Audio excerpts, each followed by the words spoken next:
ಆತ್ಮೀಯ H16 news ಅರ್ಥಾತ್ ಹೇ ಸೀತಾರಾಮ್ಗೆ ಸ್ವಾಗತ. ನಾನು ನಿಮ್ಮ MI ಅಥವಾ ಮಲ್ಲಪ್ಪ ಜೂತರ. ಆತ್ಮೀಯರೇ, ನಮ್ಮ ಟ್ರಂಪ್ರು ಅಂದ್ರೆ USA ಪ್ರೆಸಿಡೆಂಟ್ ಅವ್ರದಿಂದವರು ಒಂದು ಮಾತನ್ನು ಮಾತಾಡಿದ್ದಾರೆ. ಅದು ಗಮನಿಸಬೇಕಾಗಿದೆ ನಾವು. ಯಾಕಂತಂದರೆ ಭಾಳ ಅವಶ್ಯದ ವಿಷಯ. Looks like we have lost India and Russia to deepest darkest China. May they have a long and prosperous future together. ಈ ಮಾತು ಮಾತಾಡ್ಬೇಕಾದ್ರೆ ಎಷ್ಟು ನೋವಾಗಿರ್ಬೋದು, ಅಥವಾ ವ್ಯಂಗ್ಯ ಮಾತಾಡ್ತಾ ಇರ್ಬೋದು, ಕಳ್ಕೊಂಡನ್ನೊಂದು ಏನೋ ಒಂದು ಸಂಕಟ ಇರ್ಬೋದು, ಗೊತ್ತಿಲ್ಲ. ಅದು ಕನ್ನಡ ಅನುವಾದ ಹೀಗೆ ಆಗ್ತದೆ. ನಾವು ಭಾರತ ಮತ್ತು ರಷ್ಯಾವನ್ನು ಅತ್ಯಂತ ನಿಗೂಢವಾದ ಚೀನಾಕ್ಕೆ ಕಳೆದುಕೊಂಡಂತೆ ಕಾಣುತ್ತಿದೆ. ಅವರು ಮೂರು ದೇಶಗಳು, ರಷ್ಯಾ, ಚೀನಾ ಮತ್ತು ಇನ್ನೊಂದು ಭಾರತ, ದೀರ್ಘವೂ ಸಮೃದ್ಧವೂ ಆದ ಭವಿಷ್ಯ ಹೊಂದಲಿ ಅಂತ ಹಾರೈಸಿದ್ದಾರೆ. ಸ್ವತಂತ್ರವಾದ ಮೀಡಿಯಾಗೆ ಬೇಕಾಗಿರುವುದು ಸ್ವತಂತ್ರ ಧ್ವನಿ. ಆ ಸ್ವತಂತ್ರ ಧ್ವನಿ ಉಳಿಸಲು ನೀವು ಮಾಡಬೇಕಾದದ್ದು ಇಷ್ಟೇ. ಅದೇನಪ್ಪಾ ಅಂತಂತಂದ್ರೆ, ನಿಮ್ಮ ಕೈಲಾದಷ್ಟು ಸಹಾಯ ಈ ಚಾನಲ್ಗೆ ಮಾಡಿ ಹಾಗೂ ನಿಮ್ಮ ಧ್ವನಿಯನ್ನು ಕಾಪಾಡಿಕೊಳ್ಳಿ. ಸ್ವತಂತ್ರವಾದ ಮೀಡಿಯಾಗೆ ಬೇಕಾಗಿರುವುದು ಸ್ವತಂತ್ರ ಧ್ವನಿ. ಆ ಸ್ವತಂತ್ರ ಧ್ವನಿ ಉಳಿಸಲು ನೀವು ಮಾಡಬೇಕಾದದ್ದು ಇಷ್ಟೇ. ಅದೇನಪ್ಪಾ ಅಂತಂತಂದ್ರೆ, ನಿಮ್ಮ ಕೈಲಾದಷ್ಟು ಸಹಾಯ ಈ ಚಾನಲ್ಗೆ ಮಾಡಿ ಹಾಗೂ ನಿಮ್ಮ ಧ್ವನಿಯನ್ನು ಕಾಪಾಡಿಕೊಳ್ಳಿ. ಅಂದರೆ ಇನ್ನಿವರು ಮರಳುವುದಿಲ್ಲ. ಬ್ರಿಕ್ಸ್ಗೆ ಹೊಂಟಿದ್ದಾರೆ ನಮ್ಮ ವಿದೇಶಾಂಗ ಮಿನಿಸ್ಟರ್ ಜೈಶಂಕರ್ ಅವರು. ಹೀಗಾಗಿ ನಾವು ಕಳ್ಕೊಂಡಿವಿ ಅನ್ನುವಂಥ ನೋವು, ಸಂಕಟ, ವ್ಯಂಗ್ಯ ಏನದನ್ನೂ ಗೊತ್ತಿಲ್ಲ, ಅವ್ರಿಗೆ ಬಿಟ್ಟಂಥ ವಿಷಯ. ಆದರೆ ಅವ್ರು ಕಳ್ಕೊಂಡಿದ್ದು ಮಾತ್ರ ನಿಜ. ಇದಕ್ಕೆ ಹೇಳುವಂಥದ್ದು ಯಾವಾಗಲೂ ದುಡ್ಡು ಒಂದೇ ಅಲ್ಲ, ಶ್ರೀಮಂತಿಗೆ ಒಂದೇ ಅಲ್ಲ. ಶ್ರೀಮಂತಿಗೆ ನಾವು ಜಗತ್ತನ್ನು ಗೆಲ್ಲಬಲ್ಲಿವಿ, ಮಾಡಬಲ್ಲಿವಿ ಅನ್ನುವಂಥದ್ದಲ್ಲ. ಶಸ್ತ್ರಾಸ್ತ್ರದಿಂದ ನಾವು ಜಗತ್ತನ್ನು ಅಂಜಿಸ್ಬೋದು ಅನ್ನೋದಲ್ಲ. ಇದಕ್ಕಿಂತ ಮೀರಿದೊಂದು ಇರ್ತದೆ. ಸಮಯಕ್ಕೆ ತಕ್ಕಂಗೆ ಸರಿಯಾದ ನಿರ್ಧಾರ ತೆಗೆದುಕೊಳ್ಳೋದು ಮತ್ತು ನಾಲಿಗೆಯ ಮೇಲೆ ಹಿಡಿದು ಸಾಧಿಸುವಂಥದ್ದು. ನೋಡಿ, ನಮ್ಮ ಯತ್ನಾಳರು ಅಧ್ಯಕ್ಷ ಸ್ಥಾನ ಕಳ್ಕೊಂಡ್ರು, ಅಧ್ಯಕ್ಷ ಸ್ಥಾನಕ್ಕೆ ತಪ್ಪಿಸ್ಕೊಂಡ್ರು, BJPಯಿಂದ ಹೊರಗೆ ಹೋದರು, ಅಧ್ಯಕ್ಷ ಆಗೋದು ಆಗಲೇ ಇಲ್ಲ. ಹಿಂಗೆ ರೀ ನಾಲಿಗೆ. ಈಶ್ವರಪ್ಪನವರು ಅವ್ರ ಪಕ್ಷದ ಹೊರಗೆ ಹೋದರು ನಾಲಿಗೆಯಿಂದ. ಇವತ್ತು ಟ್ರಂಪ್ ಅವರು ಜಗದ ಶ್ರೇಷ್ಠ ಮಿತ್ರರು. ಭಾರತ ಮೋದಿ ಅಂತ ಹೇಳೋದಿಲ್ಲ ನಾನಿಲ್ಲಿ. ಯಾಕೆಂದರೆ ಕೊಂಡ್ಕೊಳ್ಳೋರು ನಾವು, ಮಾಲಕರು ನಾವು. ಸಾರಾಯಿ ಮಾರುವವ್ರು ಮಾಲಕರಲ್ಲ, ಸಾರಾಯಿ ಕುಡಿಯೋರು ಮಾಲಕರು. ಯಾಕೆ ನಾವು ದುಡ್ಡು ಕೊಟ್ಟಾಗ ಅವರು ಸಾಹುಕಾರ ಆಗ್ತಾರ? ಇಲ್ಲ, ಅವರೇನು ಸಾಹುಕಾರ ಆಗ್ತಾರ? ಹಂಗೆ ಇವರಿಗೆ ನಾವು ಶಸ್ತ್ರಾಸ್ತ್ರ ಕೊಂಡುಕೊಂಡ್ರೆ, ಮತ್ತೊಂದು ಕೊಂಡುಕೊಂಡ್ರೆ ಅಮೇರಿಕ ಶ್ರೀಮಂತ ಆಗ್ತದೆ. ಏನೋ ಸುಂಕ ಭಾಳ ಕೇಳಿಬಿಟ್ಟಿವಿ ನೀವು ವಸ್ತುಗಳಿಗೆ ಅಂತ ಹೇಳೋದು. ಲಕ್ಷ ಕೋಟಿಗಳೆಲ್ಲ ವಿಮಾನಕ್ಕೋ ಮತ್ತು ಅದಕ್ಕೂ ದುಡ್ಡನ್ನು ತಕ್ಕೊಳ್ಳೋದು. ಈ ಮುಂದುವರೆದ ದೇಶಗಳು ಉದ್ಯೋಗ ಇದು. ಶಸ್ತ್ರಾಸ್ತ್ರ ತಯಾರು ಮಾಡಿ ನಮಗೆ ಹಂಚೋದು, ಅದು ದುಡ್ಡು ಹೊಡ್ಕೊಳ್ಳೋದು. ಏನು ನಾವು ನಿಮಗೆ ಉಪಕಾರ ಮಾಡಿದ್ವಿ ಅಂತ ನಾನು ಹೇಳೋದು. ಈ ಅಹಂಕಾರದಲ್ಲಿದ್ದಂಥ ನಮ್ಮ ಟ್ರಂಪ್ ಸಾಹೇಬರು ಭಾರತಕ್ಕೆ ನಿಜವಾಗಿ ಭಾಳ ದೊಡ್ಡ ಅಪಮಾನ ಮಾಡಿದರು. ಆ ಸಂದರ್ಭದಲ್ಲೇ ಮೋದಿಯವರು ಅನಿವಾರ್ಯ ಕಾರಣದಿಂದ ನಾವು ಯಾವ ಕಾರಣದಿಂದ ಮೌನ ಆದರು. ಅದು ಒಂದು ರೀತಿ ಒಳ್ಳೆಯದಾಯಿತು. ಆ ಮತ್ತು ಬೇರೆ. ಆದರೆ ಮೋದಿಯವರು ಸರಿ ಅಂತ ಹೇಳ್ತಾ ಇರಲಿಲ್ಲ. ಮೋದಿಯವರು ನೀತಿ ತೆಗೆದುಕೊಂಡ ನಿರ್ಧಾರ ಸರಿ ಅಂತಲ್ಲ ನಾ ಹೇಳ್ತಾ ಇಲ್ಲ. ಕಾರ್ಪೊರೇಟ್ಗಳನ್ನ ಹಾಸಿಗೆ ರತ್ನಗಂಬಳಿನ ಹಾಸಿ 16-17 ಲಕ್ಷ ಕೋಟಿ ರೂಪಾಯಿಗಳ ಅವ್ರು ರಿಟರ್ನ್ ಅಪ್ ಮಾಡಿದರು, ಶ್ರೇಷ್ಠ ಅಂತ ಅಲ್ಲ. ಇವರು ತಪ್ಪಿದಾರಿಲ್ಲ ಅಂತಲ್ಲ. ಮೋದಿಯವ್ರನ್ನ ಇವರು ಟ್ರಂಪ್ ತಪ್ಪಿದ್ರು ಅಂತ ಅವ್ರು ಟೀಕೆ ಮಾಡೋದು ಅಂತಲ್ಲ. ಆದರೆ ತಪ್ಪಿದರು. ಭಾರತನ ಕಳ್ಕೊಂಡ್ರು, ಜೊತೆಗೆ ರಷ್ಯಾ ಅದ್ರ ಜೊತೆ ಕಳ್ಕೊಂಡ್ರು. ಎರಡದ್ರ ಮೇಲೆ ತನ್ನ ಡಾಮಿನೇಷನ್ ತೋರಿಸ್ಲಿಕ್ಕೆ ಹೋದರು. ಸಹಜವಾಗಿ ಎರಡು ಬಲಿಷ್ಠ ದೇಶಗಳನ್ನು ನಾವು ಜನಸಂಖ್ಯೆಯಿಂದ ಆಗಿರ್ಬೋದು, ಸಂಪತ್ಭರಿತ ದೇಶದ ನಮ್ಮದು ಇದಕ್ಕಿಂತ ಹೆಚ್ಚಾಗಿ ಇನ್ನುಳಿದ ದೇಶಗಳಿಗಿಂತ ಸಂಪತ್ಭರಿತ. ಚೈನಾನು ಸಂಪತ್ಭರಿತ ದೇಶನ. ಅದರಲ್ಲಿ ಜನರುಗಳನ್ನು ದುಡಿಸ್ಲಿಕ್ಕೆ ಹೆಚ್ಚಿದ್ರು ಅವರು. ಸಿದ್ಧಾಂತ ಯಾವುದೂ ಇರಲಿ, ಕಮ್ಯುನಿಸಮ್ ಇರಲಿ, ಯಾವುದೂ ಇರಲಿ, ಡಿಕ್ಟೇಟರ್ ಇರಲಿ, ಯಾರೂ ಇರಲಿ, ಅಲ್ಲಿ ಜನಕ್ಕೆ ಉದ್ಯೋಗ ಸೃಷ್ಟಿ ಮಾಡಿದರು ಅವರು. ಹೀಗಾಗಿ ಇವತ್ತು ಜಗದ ಅತ್ಯಂತ ಶ್ರೇಷ್ಠ ಎಕ್ಸ್ಪೋರ್ಟರ್ ಆದರು, ದುಡ್ಡು ಗಳಿಸೋರಾದರು ಚೈನಾದವರು. ಇವತ್ತು ಅಮೇರಿಕ ವಿರುದ್ಧವಾಗಿ ನಿಂತ ಶೆಡ್ ಹೊಡಿತಾ ಇದ್ದಾರೆ. ಬಾರಪ್ಪ ನೋಡೋಣ, ನಿಂದು ಹಾಗೆ ಹೋಗ್ರಿ ಅಂತೇಳಿ. ಜೊತೆಗೆ ಏಷ್ಯಾ ಖಂಡದ ನಮ್ಮ ಕೈ ತೊಗೊಂಡ್ಬಿಟ್ರಿ. ಇವತ್ತು ಏಷ್ಯಾ ಖಂಡದಲ್ಲಿ ಯಾರಾದರೂ ಸ್ಟ್ರಾಂಗೆಸ್ಟ್ ಇದ್ದರೆ ಯಾರು? ಅದು ಚೈನಾ. ಇವತ್ತು ಜಪಾನ್ ಸಹಿತ ಹಿಂಸರ್ದು ಹೋಗಿಬಿಡ್ತು. ಇದನ್ನು ನಾವು ಇಲ್ಲಿ ಗಮನಿಸಬೇಕಾಗಿದೆ. ಇವತ್ತು ಚೈನಾ ಇದ್ದಿದ್ದು ಇಡೀ ವಿಶ್ವದಲ್ಲಿ ಅಮೇರಿಕನ್ನ ಬೀಟ್ ಮಾಡಿ ಹೋಗೋದು ಬಿಡ್ತು. ಇವತ್ತು ರಷ್ಯಾ ದೋಸ್ತಿ ಆಯಿತು. ರಷ್ಯಾನು ಈಗ ಅಲ್ಲಾಡ್ಲಿಕ್ಕೆ ಆಗ್ತಾ ಇಲ್ಲ. ಯುರೋಪ್ ಖಂಡ ಜೊತೆ ದೋಸ್ತಿ ಕೆಡಿಸ್ಕೊಂಡಿದ್ದಾರೆ ಉಕ್ರೇನ್ ಯುದ್ಧ ಸಲುವಾಗಿ. ಹೀಗಾಗಿ ರಷ್ಯಾ ಇವತ್ತು ಅವಲಂಬಿತ ಚೈನಾದ ಮೇಲೆ. ನಾವು ಮೋದಿಯವರು ಅಮೇರಿಕ ಬೆನ್ನತ್ತೆ, ಕಾರ್ಪೊರೇಟ್ ಬೆನ್ನತ್ತೆ, ನಮ್ಮ ಅರ್ಥವ್ಯವಸ್ಥೆ ಬೆನ್ನ ಮೂಳೆಯನ್ನು ಮುರ್ಕೊಂಡ್ಬಿಟ್ಬಿಟ್ಟಿದ್ದೀವಿ.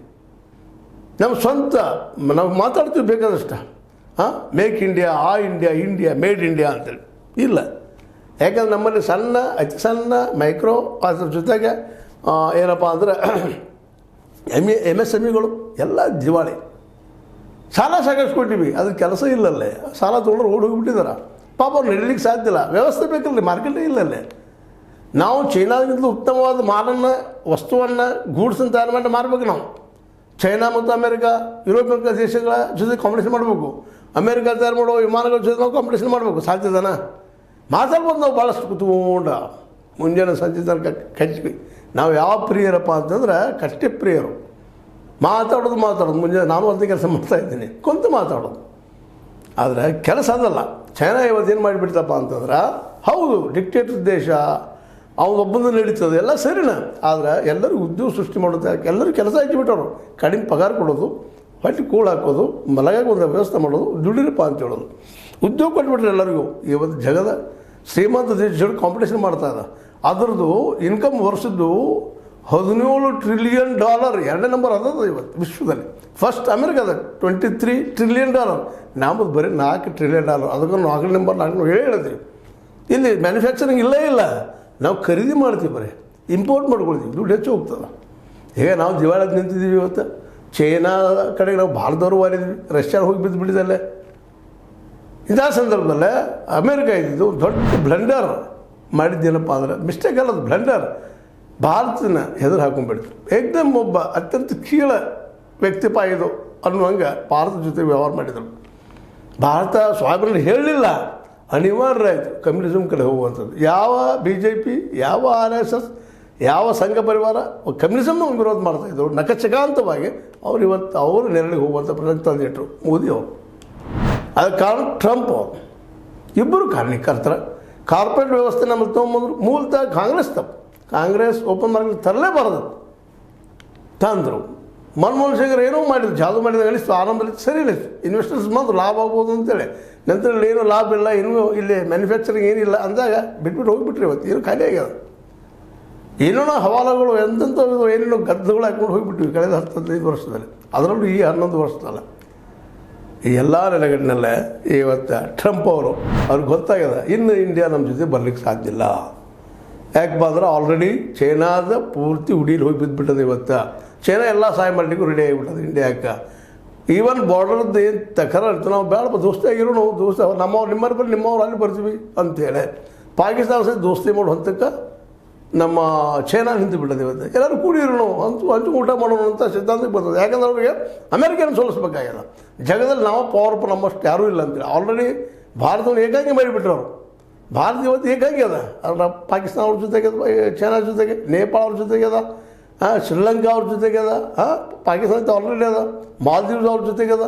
ಯಾವ ಏಷ್ಯಾ ಖಂಡದ ಹೆಚ್ಚು ಎಲ್ಲ ದೇಶಗಳು ಇವತ್ತು ಏನೋ ಜಪಾನ ಮತ್ತು ಆಸ್ಟ್ರೇಲಿಯಾ ಬಿಟ್ಟರೆ ಎಲ್ಲ ದೇಶಗಳು ಜೈ ಚೈನಾ, ಜೈ. ಅಲ್ಲಿ ಏನು ತಯಾರು ಮಾಡಿದ ಪ್ರೊಡಕ್ಷನ್ ಅವ್ರ ದೇಶದಾಗ ಜನಸಂಖ್ಯೆ ಸಾಕಷ್ಟು ಅದ, ಉದ್ಯೋಗ ಎಲ್ಲರೂ ಕೊಟ್ಟಿದ್ದಾರೆ. ಅವ್ರು ಏನು ತಯಾರು ಮಾಡ್ತಾರೆ ನಾವು ತಯಾರು ಮಾಡ್ಕೊಂಡು ಏನು ನಮ್ಮದು ಅನ್ನೋದು ಅವ್ರದ್ದು ಪ್ಲೇಟ್ ಚೇಂಜ್ ಮಾಡಿ ಮೇಡ್ ಇನ್ ಇಂಡಿಯಾ ಹಾಕೊಳ್ಳೋದು ಈ ಪರಿಸ್ಥಿತಿ ಇವತ್ತು ಬಂದು ನಿಂತದೆ. ಎಲ್ಲ ಕ್ಷೇತ್ರಗಳಲ್ಲಿ ಡೆವಲಪ್ಮೆಂಟ್ ಆಗಿದ್ದಾರೆ. ಈ ಸಂದರ್ಭದಲ್ಲಿ ಅವ್ರಿಗೆ ಈಗ ಅನಿಸ್ತಾಗದ ತಪ್ಪು ಮಾಡಿದಿಲ್ಲಪ್ಪ, ಟ್ಯಾರಿಫ್ ಹೆಚ್ಚು ಮಾಡಿ. ಟ್ಯಾರಿಫ್ ಏನೋ ಕಡಿಮೆ ಮಾಡ್ಕೊಂಡು ಉಳಿದ ವಸ್ತುಗಳನ್ನ ಅವ್ರು ದುಡ್ಡು ಹೊಡಿತಾಯಿದ್ರು. ಅದರಲ್ಲೂ ಮುಖ್ಯವಾಗಿ ಶಸ್ತ್ರಾಸ್ತ್ರಗಳಲ್ಲಿ ಎಣ್ಣೆ ಏನೋ ಒಂದಿಷ್ಟು ರಷ್ಯಾ ಅಂತಂದು ಒಂದಿಷ್ಟು ಲಾಭ ಮಾಡ್ಕೊಂಡಿದ್ದು ಆಯಿತು ಭಾರತ ಸರ್ಕಾರ, ಅಥವಾ ಮೋದಿ ಸರ್ಕಾರ. ಅದನ್ನು ಗುರಿಯಾಗಿ ಇಟ್ಕೊಂಡು ಯುದ್ಧಕ್ಕೆ ನೀವೇ ಕಾರಣ ಉಕ್ರೇನ್ ಜೊತೆಗೆ ಅಂತೇಳಿ ದೊಡ್ಡ ಘೋಷಣೆ ಮಾಡಿ ಇವರು ಅನಿಸ್ಲಿಕ್ಕೆ ನೋಡಿದ್ರು ಇವ್ರು ಯಾರಿಲ್ಲ ಅಂತ. ಚೈನಾ ಮೊದಲಿಂದ ವೈರಿ ಅದ, ಅವ್ರು ಒಂದಾಗೋದಿಲ್ಲ ತಿಳ್ಕೊಂಡ್ರು. ಆದರೆ ಕಾಲ ಹಂಗಿರುವುದಿಲ್ಲ. ಕೆಲವೊಮ್ಮೆ ಅತಿ ವೈರಿ ಯಾರೈತಿಲ್ಲ ರಾಜಕಾರಣದಲ್ಲಿ, ಶಾಶ್ವತ ವೈರಿ ಯಾರೂ ಇಲ್ಲ, ಮಿತ್ರರು ಯಾರೂ ಇಲ್ಲ ಅಂತೇಳಿ. ಆ ದಿಶೆಯಲ್ಲಿ ಇವತ್ತು ಚೈನಾ ಅತ್ಯಂತ ಆತ್ಮೀಯ ಮಿತ್ರ ಆಗೋ ಸಾಧ್ಯತೆ ಹೆಚ್ಚಾಗಿದೆ. ಯಾಕಂದರೆ ಭಾರತದ ಜೊತೆ ಗೆಳೆತನ ಆಯ್ತಂದ್ರೆ ಏಷ್ಯಾ ಖಂಡೆಲ್ಲ ಅವರು ಚೈನಾ ಜೊತೆಗಿದ್ದಂಗೆ. ಜೊತೆಗೆ ರಷ್ಯಾ ಅವ್ರು ಬಂದು ನಿಂತು ಬಿಟ್ಟದು. ಇವತ್ತು ಮುಗಿದೋಯ್ತು. ರಷ್ಯಾದ ಅನೇಕ ದೇಶಗಳು ಚೈನಾ ಜೊತೆಗೆ, ಭಾರತದ ಅನೇಕ ದೇಶಗಳು ಚೈನಾ ಜೊತೆಗೆ. ಆಲ್ರೆಡಿ ಭಾರತ ಸುತ್ತಮುತ್ತ ಎಲ್ಲ ದೇಶಗಳು ನಮ್ಮ ಕೈ ತೊಗೊಂಡಿದ್ದಾರೆ ಚೈನಾದವರು. ಅದಕ್ಕಾಗಿ ಇವತ್ತು ನಿರಾಶೆಯಿಂದ, ನೋವಿನಿಂದ ನಮ್ಮ ಟ್ರಂಪ್ ಅವರು looks like we have lost India, ನಾವು ಹೊಲಸಾಗಿದ್ದೀಗ ಭಾರತ ಕಳ್ಕೊಂಡಿವಿ ಅಂತೇಳಿ. ನಮ್ಮ ಕನ್ನಡದ ಗಾಜಿ ಮಾತು ಸತ್ತ ಮೇಲತ್ತೋ ಕತ್ತಿ ಮೂಳ ಅಂತೇಳಿ ಭಾಳ ಬೆಳೆಸ ಇದ್ದಾಗ ತಂದೆ ತಾಯಿನ ಕಾಪಾಡಿಕೊಳ್ಳೋದು, ಮಿತ್ರನ ಕಾಪಾಡಿಕೊಂಡು, ಹೆಣ್ತನ ಕಾಪಾಡಿಕೊಂಡು, ಪ್ರೀತಿಯಿಂದ ಇದ್ದರೆ ಖುಷಿ ಪಡುವಂಥ ವಿಷಯ. ಇದ್ದಾಗ ಎಲ್ಲರ ಜೊತೆ ಜಗಳ, ಬಡದಾಟ, ಹೊಡೆದಾಟ, ನಾವು ಒಬ್ಬ ಸತ್ಯ ದುಡ್ಡಿದ್ರೆ ಬೇಕಾದ್ರೆ ಮಾಡ್ತೀನಿ ಅನ್ನೋಂಥ ಹಠಕ್ಕೆ ಬಿದ್ದಂಥ ಜನರಿಗೆ ಕೊಡುವಂಥ ಉತ್ತರ. ಇವತ್ತು ಅತ್ಯಂತ ಶ್ರೀಮಂತ ದೇಶ, ಅತ್ಯಂತ ನಿರಾಶೆಯಿಂದ ಮಾತಾಡಲಿಕ್ಕತ್ತದ. We have lost India and Russia. Bharat ಮತ್ತು ರಷ್ಯಾನ ಕಳ್ಕೊಂಡಿವಿ.